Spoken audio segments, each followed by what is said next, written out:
आज मैं आप लोगों को हाई स्कूल का पाठ्यक्रम का निर्माण किस तरह से होता है, ये बताऊँगी। तो आइए शुरू करते हैं। सबसे पहले तो मैं ये आपको बताऊँ कि ये B Ed first year biological science के बारे में मैंने आपको अभी तक जितने भी बताए हैं, वो टॉपिक सारे बायोलॉजिकल साइंस से संबंधित हैं।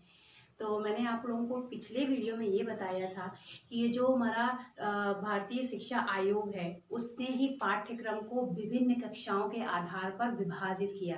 यानी कि सबसे पहले तो निम्न प्राथमिक कक्षाओं में किस तरह का पाठ्यक्रम होना चाहिए, फिर उच्च प्राथमिक कक्षाओं में किस तरह से होना चाहिए, फिर उसके बाद में हाई स्कूल लेवल का जो पाठ्यक्रम है उसमें किस तरह से निर्माण होना चाहिए। इतना ये मैंने बताया था कि निम्न जो प्राथमिक कक्षाएं हैं उसमें जीव विज्ञान को न सिर्फ जीव विज्ञान बल्कि पर्यावरण से जोड़कर पाठ्यक्रम में शामिल किया गया। उच्च प्राथमिक जो कक्षाएं हैं उनके लिए उन्होंने क्या किया कि इस लेवल पे उन्होंने जीव विज्ञान को एक सामान्य विज्ञान के तौर पे जोड़कर बताया। जो अब यहाँ पे बात करती हूँ कि मैं हायर क्लास के जो पाठ्यक्रम है उसमें विज्ञान को या जीव विज्ञान को एक ऑप्शनल सब्जेक्ट के तौर पर शामिल किया। यानी कि अब ये छात्रों की रुचि, उनकी ऑब्जर्वेशन, उनकी तार्किक क्षमताओं के आधार पे हो गया कि वो विज्ञान को अपने पाठ्यक्रम में या अपने विषय में शामिल करना चाहते हैं या नहीं चाहते हैं।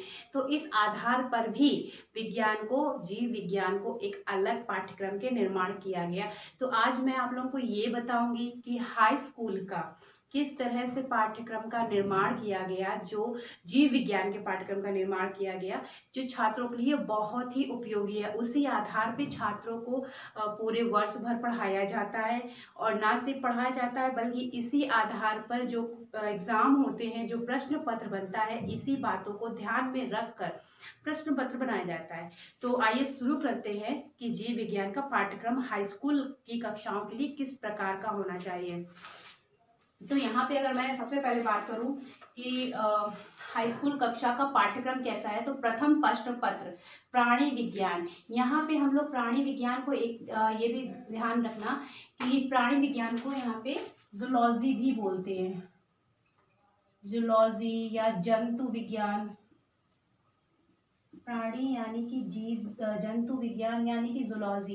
यहाँ पे जीव जंतुओं से संबंधित बात हो रही है, तो इसलिए इसको जंतु विज्ञान बोला गया है। अब सबसे पहले यहाँ पे खंड के तौर पे, यहाँ पे कई सारे पार्ट्स में, जो हमारा जीव विज्ञान का पाठ्यक्रम है उसको कई पार्ट्स में डिवाइड किया गया है।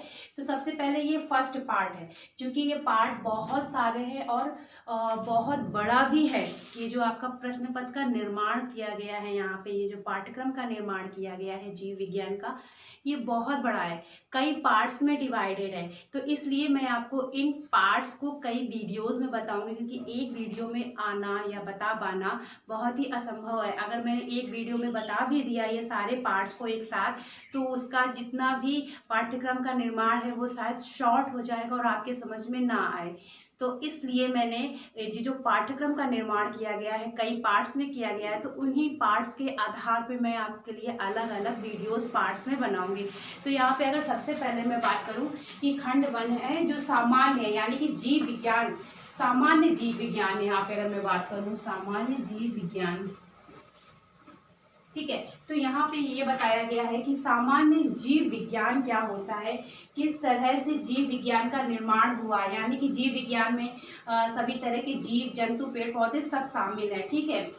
आप ये यही कि जीव विज्ञान में किस तरह से जीव और निर्जीव क्या होते हैं, सजीव के लक्षण क्या होते हैं, कौन सी ऐसी वस्तु है जो जीवित है, कौन सी ऐसी वस्तु है जो अजीवित है। एग्जाम्पल के तौर पे अगर मैंने किसी भी पेड़ का एग्जाम्पल ले लिया, कोई भी पौधे का एग्जाम्पल ले लिया, तो आप सभी जानते हैं कि जितने भी पौधे हैं वो सब लिविंग में शामिल किए गए हैं, यानी जीवित वस्तुओं में शामिल किए गए, क्योंकि वो वृद्धि करते हैं, ग्रोथ करते हैं, रिप्रोडक्शन करते हैं। तो ये वृद्धि करना, किसी भी चीज़ का वृद्धि करना एक जीवित वस्तु में शामिल करता है, किया जाता है। लेकिन अगर वही पेड़ खत्म हो जाता है या मर जाता है या काट दिया जाता है तो वो निर्जीव में शामिल होता है, यानी कि अब वो पेड़ लकड़ी में। तो उसका क्या उपयोगिताएं हैं, यहाँ पे सजीवों के बोला गया है, जीव और निर्जीव क्या होते हैं और सजीव के लक्षण क्या होते हैं। मैंने आप लोगों को बताया कि किसी का भी ग्रो करना और रिप्रोडक्शन करना, डाइजेशन होना, ये सारी जो क्रियाएं हैं ये सभी जीवित के लक्षण है। नेक्स्ट ये बात किया गया है यहाँ पे कि जंतुओं का वर्गीकरण किस तरह पे किया गया, किसके आधार पे। बहुत आपको पता होगा कि इस पृथ्वी पे लाखों करोड़ों प्रकार के जीव जंतु है पाए जाते हैं, जिनका अभी तक बहुत से ऐसे जीव जंतु जिनकी पहचान हो गई, लेकिन अभी भी बहुत से ऐसे जीव जंतु हैं जहाँ तक जो वैज्ञानिक है नहीं पहुँच पाए हैं, और अगर पहुँच रहे हैं तो उनको किसके आधार पे वर्गीकृत किया जाए, ये बहुत ही इम्पोर्टेंट है। तो यहाँ पे जंतुओं का वर्गीकरण सबसे पहले किसके आधार पे किया गया है, प्राथमिक लक्षणों और साधारण, यानी कि अगर शुरुआत में बात की जाए तो जो जंतुओं का प्राथमिक लक्षण जो होते हैं, प्रारंभिक लक्षण, साधारण लक्षण, अगर उदाहरण के तौर पे देखा जाए तो नॉन कॉर्डेट कौन सा होता है, फाइलम क्या होता है, साथ ही साथ कॉर्डेट क्या होता है, और अगर उससे अगर उच्च क्लास की बात करें तो अच्छा हो तो आर्थिक महत्व स्थानीय उदाहरणों, यानी कि कॉर्डेट्स और नॉन कॉर्डेट्स की अगर मैं बात करूँ तो जो जीव जंतुओं को जितने भी जीव जंतुओं को विभाजित किया गया है तो उन्हें दो कैटेगरी में ज़रूर रखा है, तो या तो वो कॉर्डेट्स में आएंगे या तो नॉन कॉर्डेट्स में आएंगे। क्योंकि यहाँ पे हाई स्कूल पाठ्यक्रम का निर्माण किया गया है जीव विज्ञान का, तो उस स्तर पे छात्रों को जो आपके स्थानीय यानी कि जो आसपास के जो जीव हैं, जीव जंतु हैं, उनको ही ध्यान में रख के अगर उनका एग्जाम्पल दिया जाए तो छात्रों को समझने में बहुत आसानी होगी कि कॉर्डेट्स में आने वाले जीव जंतु किस तरह हैं, नॉन कॉर्डेट्स में आने वाले जीव जंतु किस तरह हैं। ठीक है, अब अगर मैं यहाँ आगे बात करती हूँ कि जंतुओं का प्रारंभिक ज्ञान क्या है, जंतु ऊतक क्या होते, तो मैंने आप लोगों को बताया था कि जो सेल्स होती हैं सबसे पहले तो वन सेल होती है, या फिर सिंगल सेल होती है, या फिर यूनिसेलुलर सिंगल कोश की है, फिर बहुत सारी सेल्स कलेक्ट होती हैं, मल्टी सेल्स कलेक्ट होती है, मल्टी सेल्स। ठीक है, और वो मिलके ये सारी सेल्स, ये आपकी एक कोशिका हो गई है, सिंगल सेल हो गई है। ठीक है, सिंगल सेल। अब यहाँ पे कई सारी सेल कलेक्ट हो गई हैं।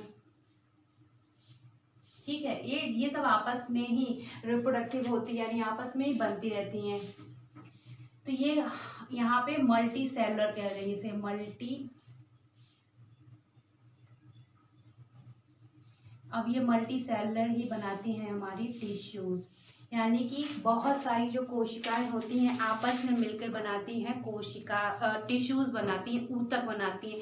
तो इस ऊतक का निर्माण किस तरह से होता है, किस तरह से नहीं होता है, यहाँ पे यही बोला गया है कि जंतु ऊतक का प्रारंभिक ज्ञान, यानी कि जंतु ऊतक क्या होते हैं, किस तरह से होता है। ठीक है, नेक्स्ट अगर बात करूँ यहाँ पे कि जैव विकास क्या होता है, यानी कि ऑर्गेनिक इवैल्यूएशन, यहाँ लिखती हूँ ऑर्गेनिक इवैल्यूएशन, यानी कि जैव विकास, किस तरह से जीव जंतुओं का विकास हुआ, यानी कि सबसे पहले सिंगल सेल्स का निर्माण हुआ। सिंगल सेल्स के बाद में ये जितनी भी सेल्स या कोशिकाओं का निर्माण हमारे पृथ्वी पर जल से स्टार्ट हुआ है, यानी ड्राई प्लेस पे या भूमि पे नहीं बल्कि पानी से स्टार्ट हुआ है, और वहाँ से फिर वो उसमें बहुत सारे बदलाव होते गए, कई अरब वर्ष लग गए, उसके बाद में आज जाकर इन मनुष्यों का विकास हो पाया है, और धीरे धीरे ये विकास बदलाव की तरफ ही बढ़ रहा है, यानी विकास वहीं पे कभी भी रुकता नहीं है, हमेशा बदलता रहता है। विकास एक निरंतर प्रक्रिया है जो कई वर्षों के बाद में उसका रिजल्ट दिखता है। ठीक है, नेक्स्ट बात करूँ यहाँ पे तो है हमारा अनुवांशिकता। ये बहुत जैव विकास में मैंने आप लोगों को बताया कि इवैल्यूएशन होता है, यानी कि ऑर्गेनिक इवैल्यूएशन होता है। साथ ही साथ इसमें डार्विन तथा लेमार्क के विचार क्या थे। डार्विन ने बताया कि किस तरह से जीव जंतुओं का विकास हुआ, लेमार्क ने कई वर्षों तक इधर उधर घूम के फिर उन्होंने अपनी एक नई थ्योरी दी। तो ये जैव विकास में जब भी अगर आता है कि किस तरह से जैव विकास हुआ, तो डार्विन और लेमार्क ऐसे हैं जिन्होंने विकास की थ्योरी दी, विकास किस तरह से हुआ, कैसे बदलाव आया, म्यूटेशन क्या था, ये सब इन्हीं ने लोगों ने बताया। नेक्स्ट बात करते हैं अनुवांशिकता। अनुवांशिकता का तो जब भी नाम ही आएगा जेनेटिक का, तो सबसे पहले मेंडल ही ऐसे थे जिन्होंने अनुवांशिकता की थ्योरी दी, उन्होंने ही बताया था कि अनुवांशिकता क्या होती है। मेंडल के कार्य क्या है, ठीक है, मेंडल के नियम क्या है, क्रॉस क्या है, मोनोहाइब्रिड क्रॉस क्या है, इन सबकी विधि क्या है, ये सभी चीज़ें मेंडल ने बताई। यानी कि इन्होंने ही बताया कि जो जेनेटिक होते हैं, जो अनुवांशिकता होती है, वो एक पीढ़ी से दूसरी पीढ़ी जाती है, वो कई वर्षों से अपने ही समान, जिस पीढ़ी में क्रॉस होता है वो अपने ही समान नेक्स्ट जनरेशन में लक्षण पहुंचते हैं। ये सारी चीज़ें अनुवंशिकता के लक्षण होते हैं। उन्होंने बताया इसका क्रियान्वयन क्या होता है, मोनोहाइब्रिड क्रॉस क्या होता है, डाई हाइब्रिड क्रॉस क्या होता है, ये सारी चीज़ें अनुवांशिकता के अंतर्गत ही आती हैं, और ये सारा उल्लेख उन्होंने मेंडल ने किया था। ठीक है, नेक्स्ट बात करते हैं ये जो कि बहुत इंपॉर्टेंट है, आर्थिक प्राणी विज्ञान। आर्थिक प्राणी विज्ञान यहाँ पे क्यों कहा गया है, क्योंकि जितनी भी हमारी आर्थिक स्थिति होती है इन प्राणियों से ही जुड़ी होती है। सबसे पहले बात करें तो इसको दो भागों में विभाजित किया गया है। निम्नलिखित बिंदुओं का आर्थिक महत्व केवल उनके लिए आर्थिक महत्व क्यों, क्योंकि ये बहुत से ऐसे जीव जंतु होते हैं जो हमारे लिए लाभदायक भी बहुत होते हैं, और बहुत से ऐसे जीव जंतु होते हैं हमारे लिए जो बहुत ही हानिकारक भी होते हैं। यानी कि इन जीव जंतुओं के, यानी इन प्राणियों के आधार पे हमारी आर्थिक स्थिति पे बहुत ज़्यादा प्रभाव पड़ता है। सबसे पहले अगर बात करें तो आप लोगों ने सुना होगा फीताकृमि, यानी कि टेप वॉर्म, जिसके बारे में जानते होंगे, टेप वॉर्म। ये फीताकृमि होता है, ये जो मनुष्यों की आंत में पाया जाता है, जो कई सारे इन्फेक्शन जिसकी वजह से हो जाता है, मनुष्यों में बहुत सारी बीमारियां इनकी वजह से उत्पन्न होती हैं, लूज मोशन से स्टार्ट हो जाते हैं, यानी कि मनुष्यों में बीमारियां उत्पन्न हो रही हैं, जानवरों में हो रही हैं, ये कहीं ना कहीं हमारी आर्थिक स्थिति पर ही प्रभाव डालता है। नेक्स्ट है गोलकृमि, केचुआ। आप सबने सुना होगा कि अर्थवर्म, केचुआ बहुत ही मनुष्यों के लिए फ्रेंडली है, बहुत ही उपयोगितावादी है। यानी कि जहाँ पे के आज के समय में अर्थवर्म से बहुत सारी ऐसी खाद, यानी कि वर्मी कल्चर, जिसकी खाद बनाई जाती है, जो खेतों के लिए बहुत ही लाभदायक है। खेतों में अगर केचुआ होते हैं तो वो खाद, जो मिट्टी होती है उसका खाद का निर्माण करते, मिट्टी को भुरभुरी कर देते हैं, उसमें ऑक्सीजन का संचार होता है। तो ये सारी चीज़ें मनुष्यों के लिए बहुत ही लाभदायक है खेती के लिए।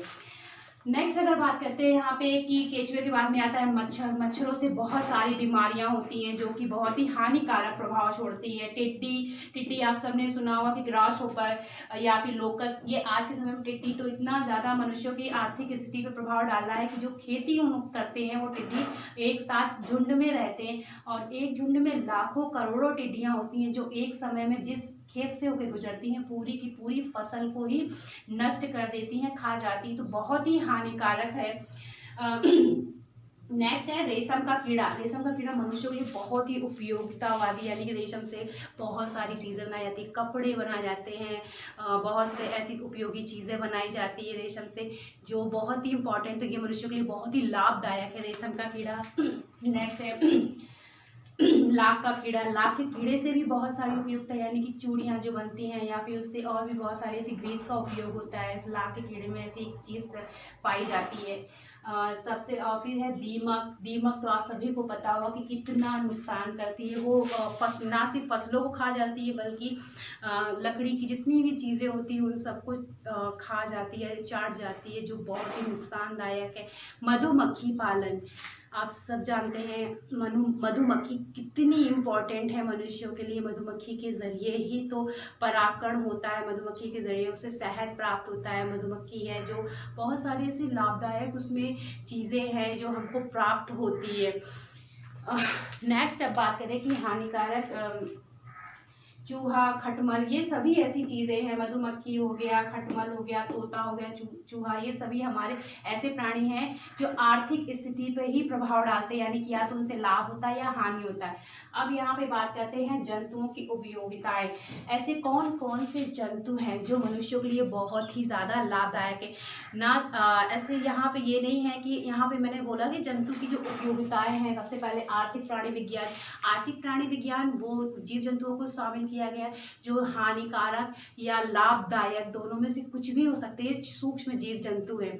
लेकिन अब अगर हम यहाँ पे बात करें कि जंतुओं की उपयोगिता है, यहाँ पे उन बड़े जंतुओं को शामिल किया गया है जो मनुष्यों के लिए बहुत ही लाभदायक है, जिनका किसी न किसी प्रत्यक्ष या परोक्ष रूप से उनका फ़ायदा ही मिलता है मनुष्यों को। तो सबसे पहले अगर मैं यहाँ पे एक जंतु की बात करूँ तो मनुष्य, बहुत से ऐसे जीव जंतु जिनसे हमें भोजन, कपड़े, औषधि, जंतु, घरेलू जंतु, अपमार्जक तथा कृषक के रूप में इनका उपयोग किया जाता है। तो अगर मैं भेड़ की बात करती हूँ, भेड़ का दूध बहुत ही उपयोगितावादी है। और साथ ही साथ अगर मैं उसकी बात करूँ तो उसके जो उसके ऊपर की जो खाल है या उसके ऊपर के जो भेड़ की ऊन बनती है खाल से। दूसरा अगर मैं बात करूँ कि मुर्गी है, मुर्गी के अंडे बहुत ही मतलब कि यूज़फुल होते हैं। गाय है, गाय के दूध का उपयोग किया जाता है। तो ऐसे बहुत से ऐसे जीव जंतु हैं जो हमारे भोजन में शामिल हैं, ना सिर्फ भोजन में शामिल है बल्कि उनसे हमें कपड़े, औषधि। यहाँ पे अगर औषधि का बात करें तो हम आप सभी जानते होंगे सी कॉड एक समुद्री फिश होती है जिसके लीवर से कॉड बनता है जो बहुत ही उपयोगितावादी है। तो आज मैंने आप लोगों को बताया कि जो हाई स्कूल कक्षा का पाठ्यक्रम होता है उसमें पाठ्यक्रम में जो प्रश्न पत्र का निर्माण होता है, सबसे पहले सामान्य जीव विज्ञान होता है। यानी कि जीव विज्ञान क्या होता है, सबसे पहले तो ये शामिल करना हो कि जीव विज्ञान के किन किन बातों का ध्यान रखा जाता है। फिर जीव और निर्जीव क्या होते हैं, सजीव के लक्षण क्या होते हैं, जंतुओं का वर्गीकरण किसके आधार पर, यानी कि कॉर्डेट्स और नॉन कॉर्डेट्स दो चीजों के आधार पर शामिल किया गया है।